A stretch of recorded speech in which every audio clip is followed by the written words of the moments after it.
है कर्नाटक से, वो कहते हैं कि 50 करोड़ देके एक एमएलए को खरीदने की कोशिश चल रही है।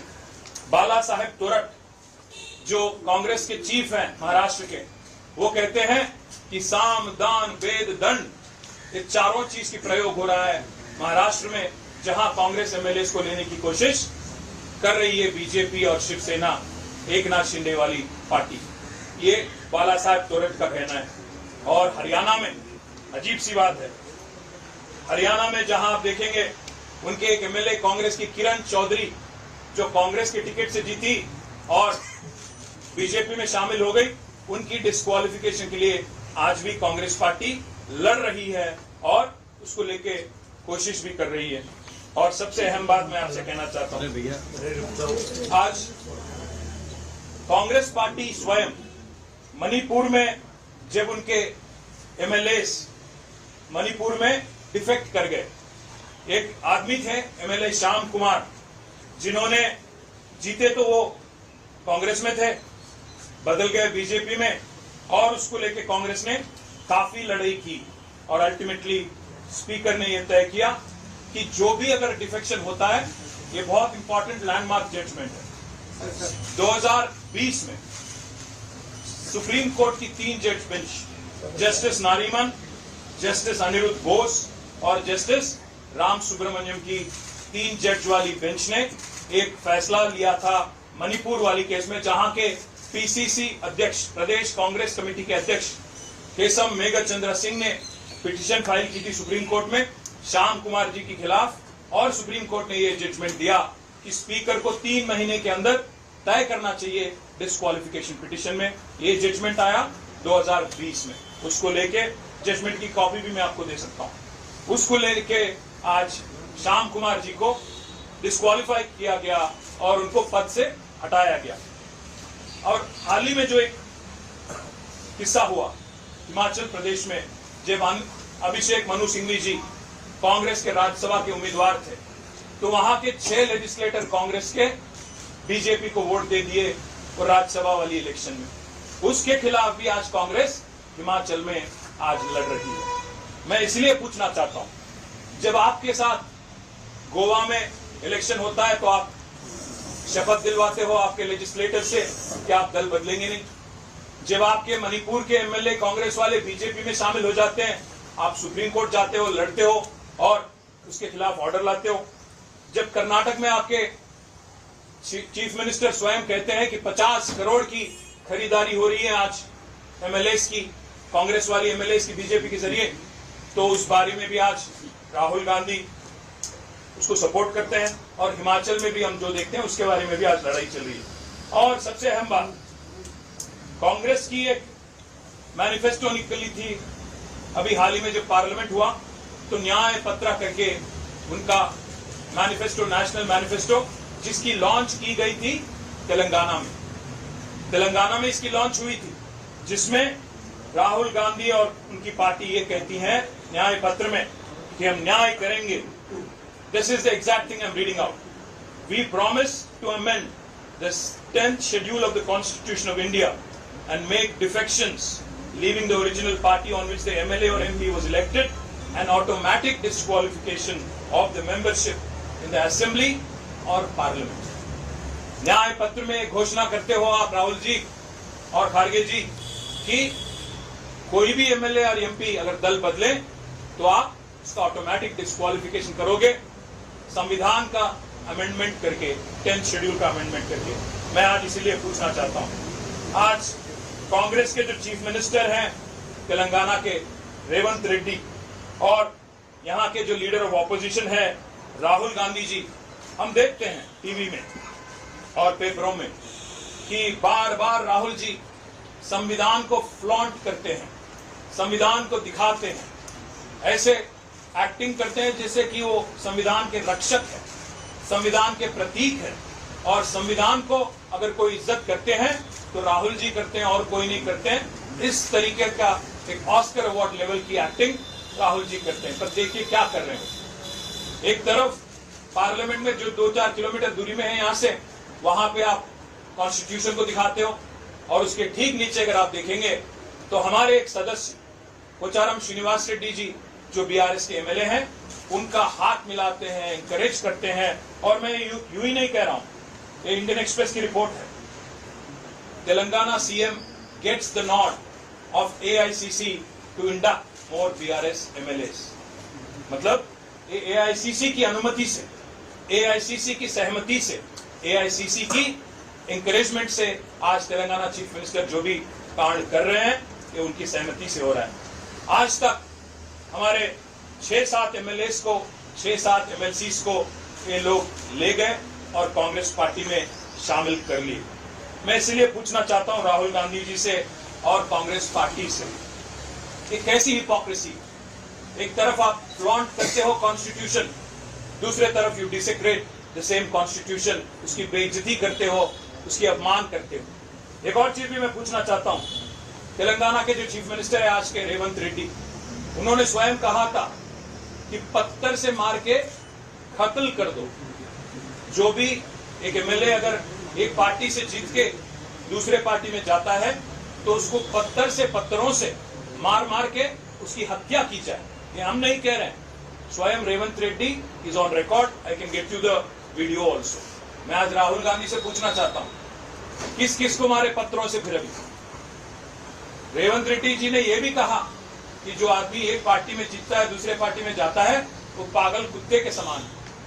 तो मैं पूछना चाहता हूं राहुल जी, आज किन किन पागल कुत्तों को आप पाल रहे हो, किन किन पागल कुत्तों को आप शामिल कर रहे हो आपके पार्टी में। ये मेरा कहना नहीं है, मैं किसी की निंदा नहीं कर रहा हूं, किसी का अपमान नहीं कर रहा हूं। मैं तो बस आपके जो चीफ मिनिस्टर है रेवंत, उनके बात को दोहरा रहा हूं। एक और बात भी मैं कहना चाहूंगा, 50 करोड़ अगर कर्नाटक में दिए जाते हैं एक एमएलए बदलने के लिए, जो कि सिद्धरामैया जी का कहना है, मेरा नहीं, तो तेलंगाना में कितना पैसा दे रहे? एक एमएलए खरीदने के लिए कितना पैसा दे रही है कांग्रेस पार्टी? 50 दे रही है, 100 करोड़ दे रही है, कितना मिल रहा है एमएलए को, ये भी बताना पड़ेगा। एक और चीज भी मैं कहना चाहता हूं राहुल जी, क्योंकि आप अंग्रेजी समझते हो, you can not run with hairs and Hunt with hounds. दोनों नहीं चलेगा। ये दो तरफा वाला रवैया, double standards, double speak, hypocrisy, जिसका मदरशिप है कांग्रेस, जिसका एपिटोम है कांग्रेस, ये रवैया नहीं चलेगा। हम आपको दिल्ली में ही एक्सपोज करेंगे, क्षेत्र में तो एक्सपोज करेंगे ही करेंगे तेलंगाना में, पर दिल्ली में भी जरूर एक्सपोज करेंगे। जैसा हमारा लीडर ने अभी कहा, राज्यसभा में जहां हमारे 4 एमपी हैं, 4 सदस्य हैं, जरूर वहां पे भी ये मुद्दा उठाएंगे और सवाल करेंगे कांग्रेस पार्टी से कि आप एक एक क्षेत्र में एक एक टंग में बोलते हो, ये कहां की रीत है। एक और चीज भी जरूर करेंगे, आपकी जो हिपोक्रेसी है, आपकी जो डबल स्टैंडर्ड है, इसको राज्यसभा तक ही नहीं छोड़ेंगे, हम जरूर सुप्रीम कोर्ट आएंगे। अगर स्पीकर फैसला नहीं लेते हैं तेलंगाना में, क्योंकि जैसा अभी सुरेश रेड्डी जी ने कहा, ये तो ओपन एंड शट केस है।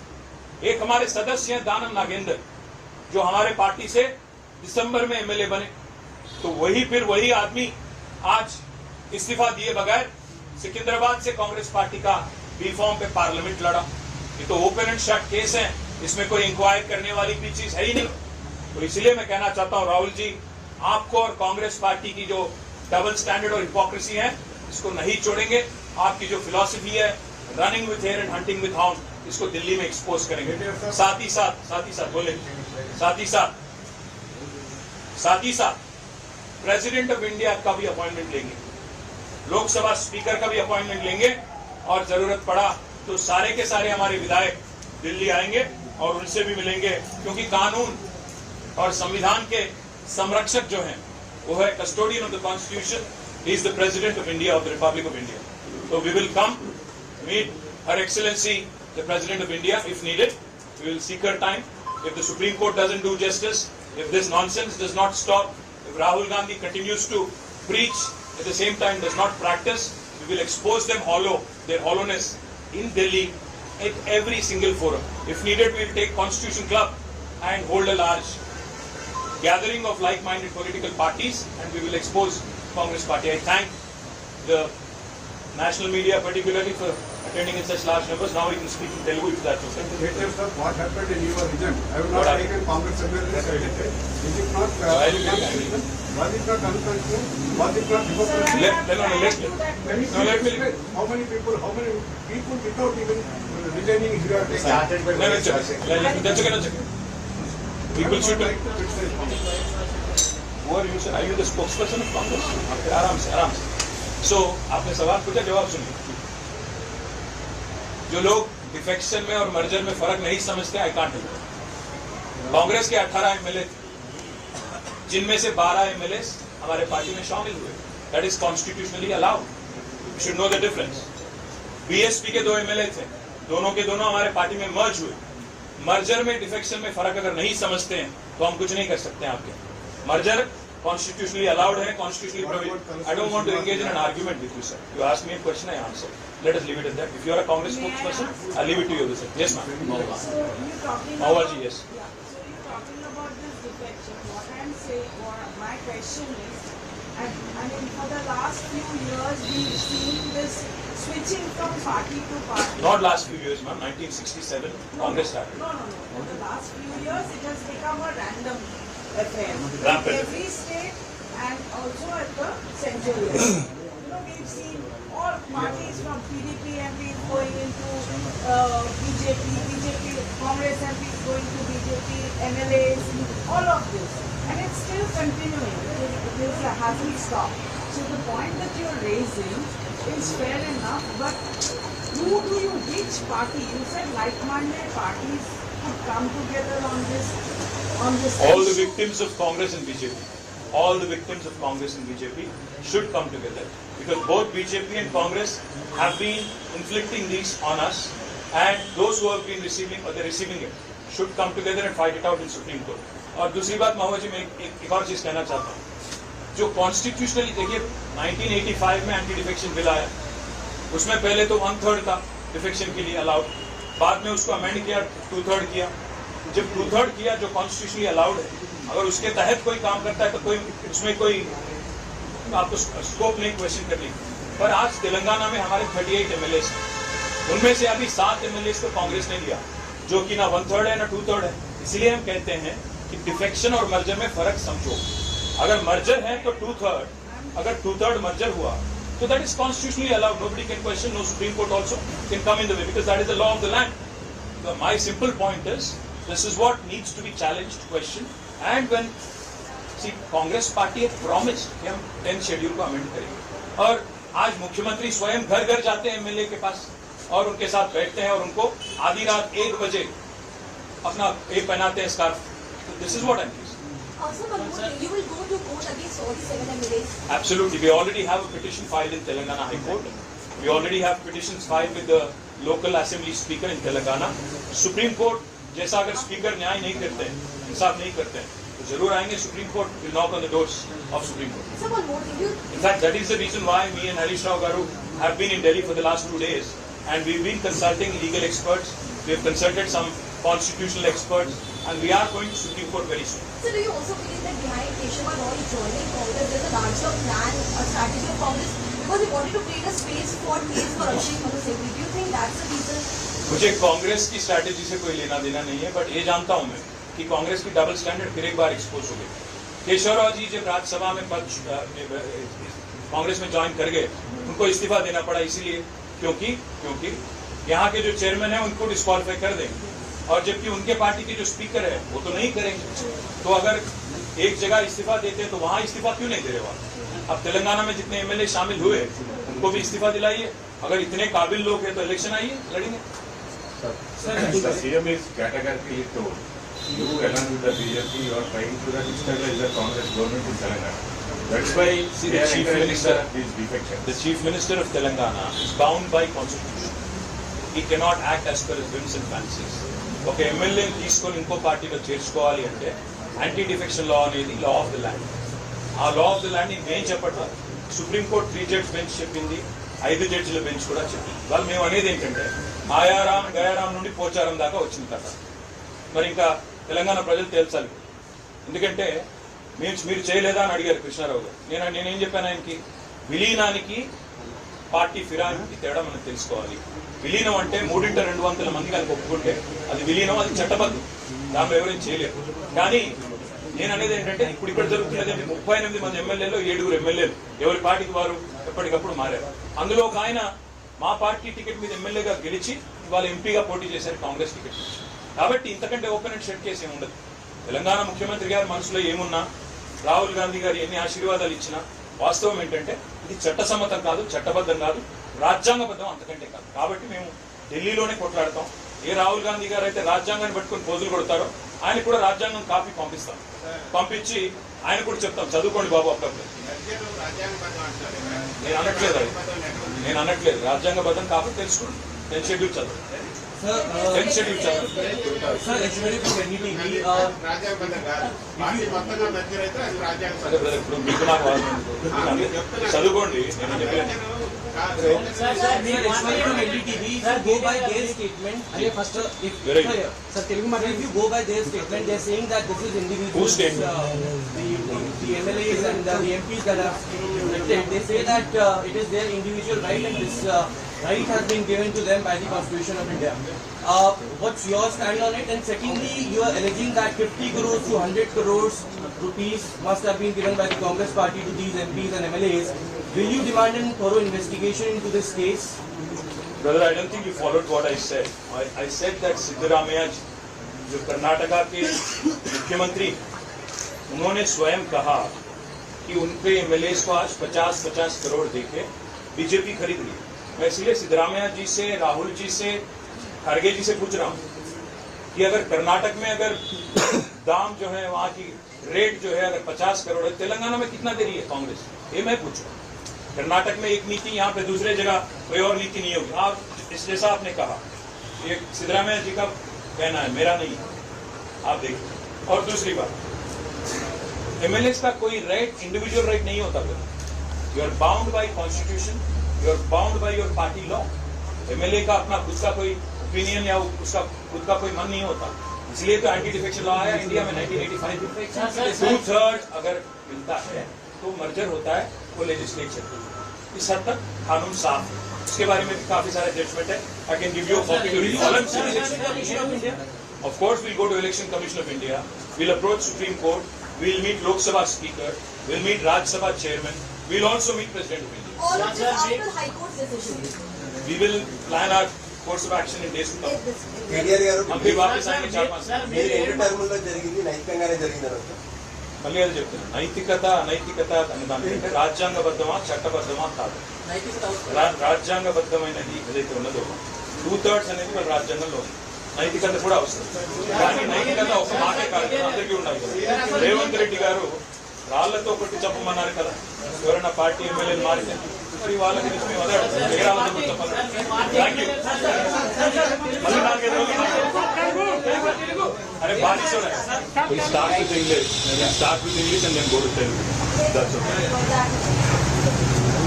Firstly, I thank all the friends from Delhi media, both national and regional media.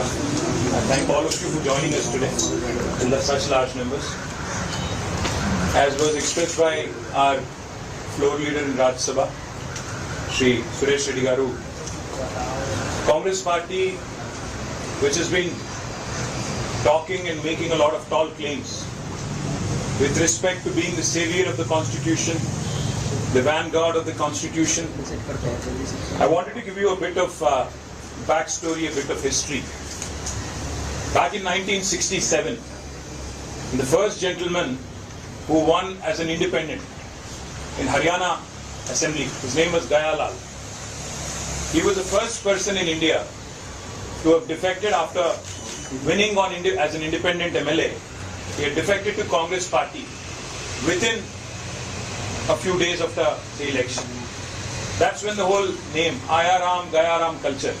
वो गयालाल जी के नाम से ही गयाराम आया. फिर गयाराम जब 3 बार इधर उधर बदले तो आयाराम गयाराम का कल्चर हिंदुस्तान में अगर किसी ने इंट्रोड्यूस किया तो वो थी कांग्रेस पार्टी 1960s में, 1967 to be precise. उसके बाद सेम कांग्रेस पार्टी जब उनके साथ उनके एमएलएस को किसी और ने छीना 1985 में, same Congress party under the leadership of the then prime minister Rajiv Gandhi had introduced what is called as the anti-defection law. Anti-defection law को इंट्रोड्यूस भी कांग्रेस ने किया, आयाराम गयाराम कल्चर को भी इंट्रोड्यूस कांग्रेस ने किया इस देश में। और आज मैं आपको दो चार चीज दिखाना चाहता हूं। तेलंगाना के बारे में आपको एक दो चीज मैं दिखाना भी चाहता हूं और उसके बारे में बात करना चाहता हूं। कांग्रेस पार्टी को काफी मौका दिया तेलंगाना की जनता ने, आंध्र प्रदेश की जनता ने 2014 से पहले करीब करीब 50 साल, 50+ years, 55 to be precise, they have been given an opportunity to run the government in Andhra Pradesh, erstwhile Andhra Pradesh, almost 9 times. और बहुत मतलब नाइंसाफी के बाद, बहुत अन्याय के बाद, कांग्रेस पार्टी की गद्दारी के बाद तेलंगाना की जनता ने आंदोलन पथ लिया। अल्टीमेटली 2014 में तेलंगाना बनाना ही पड़ा कांग्रेस पार्टी को, तब जाके तेलंगाना बना। और पिछले 10 साल श्री के चंद्रशेखर राव जी के लीडरशिप में हमारी पार्टी ने तेलंगाना में हुकूमत चलाई, सरकार चलाई। और जो हाल ही में इलेक्शन हुआ 2023 में नवंबर में, हमारी हार बहुत कम वोटों से, केवल 4 लाख वोटों की फर्क से हम हार गए और कांग्रेस सत्ता में आई। और कांग्रेस सत्ता में यूं ही नहीं आई, कांग्रेस ने ऐसे ऐसे वादा किया। तेलंगाना की जनता को मैं दिखाना चाहता हूं। 6 गारंटी की बात की गई थी, 100 दिन में पूरे करेंगे 6 गारंटी राहुल जी के नाम पे।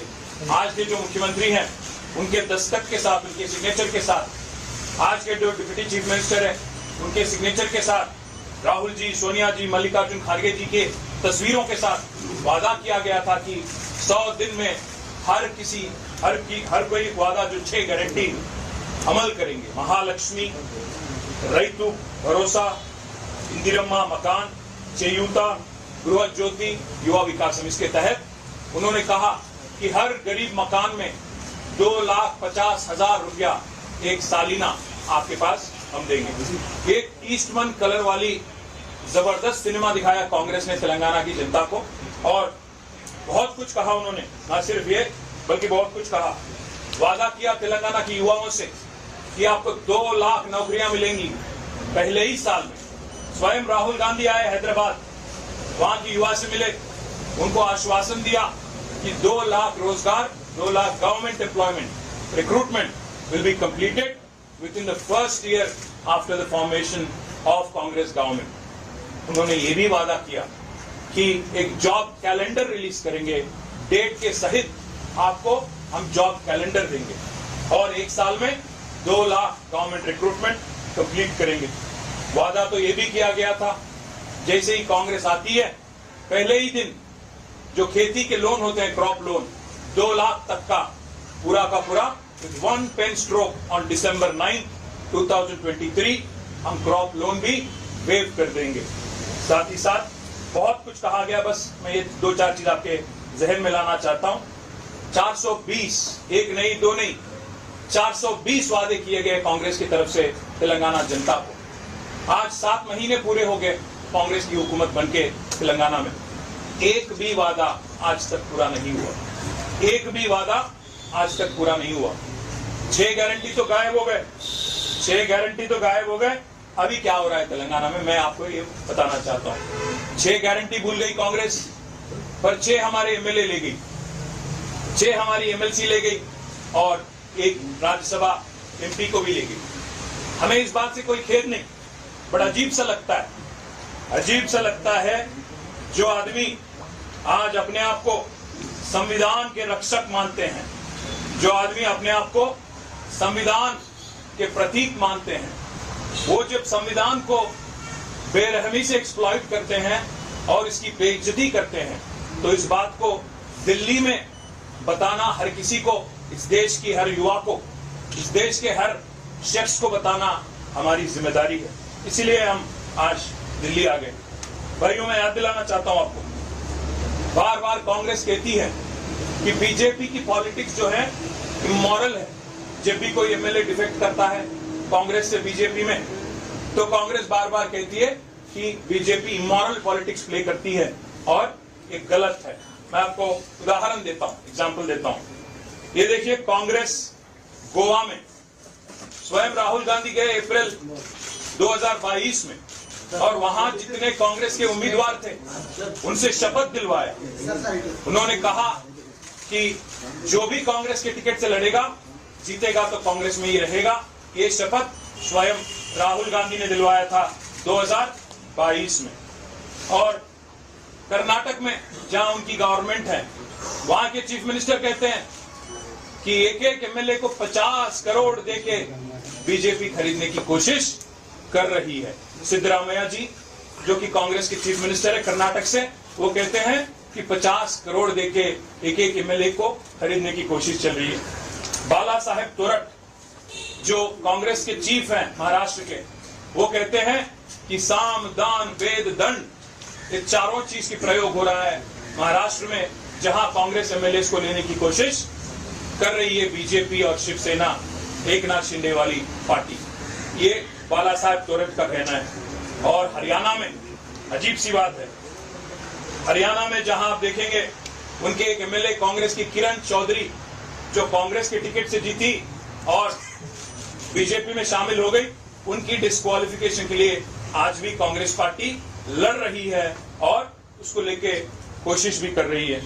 और सबसे अहम बात मैं आपसे कहना चाहता हूं, आज कांग्रेस पार्टी स्वयं मणिपुर में जब उनके एमएलए मणिपुर में डिफेक्ट कर गए, एक आदमी थे एमएलए श्याम कुमार जिन्होंने जीते तो वो कांग्रेस में थे, बदल गए बीजेपी में और उसको लेके कांग्रेस ने काफी लड़ाई की और अल्टीमेटली स्पीकर ने यह तय किया कि जो भी अगर डिफेक्शन होता है, ये बहुत इंपॉर्टेंट लैंडमार्क जजमेंट है। 2020 में सुप्रीम कोर्ट की 3 जज bench justice Nariman, justice Aniruddha Bose और जस्टिस राम सुब्रमण्यम की 3 जज वाली बेंच ने एक फैसला लिया था मणिपुर वाली केस में, जहां के पीसीसी अध्यक्ष प्रदेश कांग्रेस कमेटी के अध्यक्ष केशव मेघचंद्र सिंह ने पिटीशन फाइल की थी सुप्रीम कोर्ट में श्याम कुमार जी के खिलाफ और सुप्रीम कोर्ट ने यह जजमेंट दिया कि स्पीकर को 3 महीने के अंदर तय करना चाहिए डिस्क्वालिफिकेशन पिटीशन में। ये जजमेंट आया 2020 में, उसको लेके जजमेंट की कॉपी भी मैं आपको दे सकता हूं। उसको लेके आज श्याम कुमार जी को डिस्क्वालीफाई किया गया और उनको पद से हटाया गया। और हाल ही में जो एक किस्सा हुआ हिमाचल प्रदेश में, जब अभिषेक मनु सिंघवी जी कांग्रेस के राज्यसभा के उम्मीदवार थे, तो वहां के 6 लेजिस्लेटर कांग्रेस के बीजेपी को वोट दे दिए और राज्यसभा वाली इलेक्शन में उसके खिलाफ भी आज कांग्रेस हिमाचल में आज लड़ रही है। मैं इसलिए पूछना चाहता हूं, जब आपके साथ गोवा में इलेक्शन होता है तो आप शपथ दिलवाते हो आपके लेजिस्लेटर से कि आप दल बदलेंगे नहीं। जब आपके मणिपुर के एमएलए कांग्रेस वाले बीजेपी में शामिल हो जाते हैं, आप सुप्रीम कोर्ट जाते हो, लड़ते हो और उसके खिलाफ ऑर्डर लाते हो। जब कर्नाटक में आपके चीफ मिनिस्टर स्वयं कहते हैं कि 50 करोड़ की खरीदारी हो रही है आज एमएलए की, कांग्रेस वाली एमएलए की बीजेपी के जरिए, तो उस बारे में भी आज राहुल गांधी उसको सपोर्ट करते हैं और हिमाचल में भी हम जो देखते हैं उसके बारे में भी आज लड़ाई चल रही है। और सबसे अहम बात, कांग्रेस की एक मैनिफेस्टो निकली थी अभी हाल ही में जब पार्लियामेंट हुआ, तो न्याय पत्र करके उनका मैनिफेस्टो, नेशनल मैनिफेस्टो, जिसकी लॉन्च की गई थी तेलंगाना में इसकी लॉन्च हुई थी, जिसमें राहुल गांधी और उनकी पार्टी ये कहती है न्याय पत्र में कि हम न्याय करेंगे। This is the exact thing I'm reading out. We promise to amend the 10th schedule of the Constitution of India and make defections, leaving the original party on which the MLA or MP was elected, an automatic disqualification of the membership in the Assembly or Parliament. न्याय पत्र में घोषणा करते हो आप राहुल जी और खारगे जी कि कोई भी एमएलए और एमपी अगर दल बदले तो आप उसका ऑटोमेटिक डिस्क्वालिफिकेशन करोगे, संविधान का अमेंडमेंट करके, 10th शेड्यूल का अमेंडमेंट करके। मैं आज इसीलिए पूछना चाहता हूं, आज कांग्रेस के जो चीफ मिनिस्टर हैं तेलंगाना के रेवंत रेड्डी और यहाँ के जो लीडर ऑफ ऑपोजिशन है राहुल गांधी जी, हम देखते हैं टीवी में और पेपरों में कि बार बार राहुल जी संविधान को फ्लॉन्ट करते हैं, संविधान को दिखाते हैं, ऐसे एक्टिंग करते हैं जैसे कि वो संविधान के रक्षक है, संविधान के प्रतीक है, और संविधान को अगर कोई इज्जत करते हैं तो राहुल जी करते हैं और कोई नहीं करते हैं। इस तरीके का एक ऑस्कर अवार्ड लेवल की एक्टिंग राहुल जी करते हैं। पर देखिए क्या कर रहे हैं, एक तरफ पार्लियामेंट में जो 2-4 किलोमीटर दूरी में है यहाँ से, वहां पे आप कॉन्स्टिट्यूशन को दिखाते हो, और उसके ठीक नीचे अगर आप देखेंगे तो हमारे एक सदस्य पोचारम श्रीनिवास रेड्डी जी जो बीआरएस के एमएलए हैं, उनका हाथ मिलाते हैं, इंकरेज करते हैं। और मैं यूं ही नहीं कह रहा हूं, ये इंडियन एक्सप्रेस की रिपोर्ट है, Telangana CM gets the nod of AICC to induct more BRS MLAs. मतलब एआईसीसी की अनुमति से, एआईसीसी की सहमति से, एआईसीसी की इंकरेजमेंट से आज तेलंगाना चीफ मिनिस्टर जो भी कांड कर रहे हैं ये उनकी सहमति से हो रहा है। आज तक हमारे 6-7 एमएलएस को, 6-7 एमएलसीज को ये लोग ले गए और कांग्रेस पार्टी में शामिल कर लिए। मैं इसलिए पूछना चाहता हूं राहुल गांधी जी से और कांग्रेस पार्टी से कि कैसी हिपोक्रेसी। एक तरफ आप फ्लॉन्ट करते हो कॉन्स्टिट्यूशन, दूसरे तरफ यू डिसेक्रेट द सेम कॉन्स्टिट्यूशन, उसकी बेइज्जती करते हो, उसकी अपमान करते हो। एक और चीज भी मैं पूछना चाहता हूं, तेलंगाना के जो चीफ मिनिस्टर है आज के रेवंत रेड्डी, उन्होंने स्वयं कहा था कि पत्थर से मार के कत्ल कर दो। जो भी एक एमएलए अगर एक पार्टी से जीत के दूसरे पार्टी में जाता है तो उसको पत्थरों से मार मार के उसकी हत्या की जाए। ये हम नहीं कह रहे हैं, स्वयं Revanth Reddy is on record, I can get you the video also. मैं आज राहुल गांधी से पूछना चाहता हूं, किस किस को मारे पत्थरों से फिर अभी?